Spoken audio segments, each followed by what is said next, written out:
Hi friends అందరికీ మా ఇంట్లో అయితే బోనాల పండగ 2 బోనాలు అయితే చేస్తున్నాను నేను. కుండ తెచ్చుకొని బాగా కడుక్కోవాలి పీసు పెట్టుకొని బోనం వండుకోవడానికి. 2 బోనాలకి రెండిట్లలో 5 పిడికిలు బియ్యం వేసుకొని కడుక్కొని ఒక దాంట్లో అయితే పసుపు వేసి వండుతున్నాను, ఒక దాంట్లో పాలు బెల్లం వేసి వండుతున్నాను. పాలు బెల్లం వేసిన దాంట్లో కూడా కొంచెం పసుపు వేసుకోవాలి. పసుపు వేసిన బోనం అయితే పోషమ్మకి, బెల్లం వేసింది అయితే మాంకలమ్మకి చేసినాను నేనైతే. మీరు ఎలా చేస్తారో కామెంట్ బాక్స్లో కామెంట్ చేయండి. బోనాలు ఉడికినాక చల్లారినాక కడుక్కొని బోనాలు ఇట్లా పూజించుకోవాలి. మేమైతే ఇట్నే పూజించుకుంటాము. అన్నీ అట్నే పూజించుకోవాలి. పైన పెట్టే ముంతలల్లో అయితే ఒకటి పెరుగు శాఖ, ఒకటైతే చింతపండుది పిసికిన చారుది, పోషమ్మకైతే పిసికిన చారుది యాపాకు వేసుకొని పైన ముంతలు పెట్టుకొని దీపాలు పెట్టుకొని దీపం అంటించుకోవాలి. వెళ్ళే ముందు అగరబత్తిలు కూడా అంటించుకొని దేవునికి దండం పెట్టుకొని బోనం ఎత్తుకొని అయితే పోతున్నాం మేము.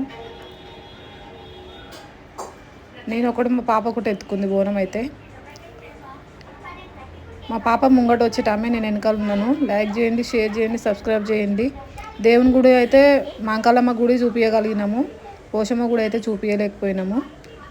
లైక్ చేయండి, షేర్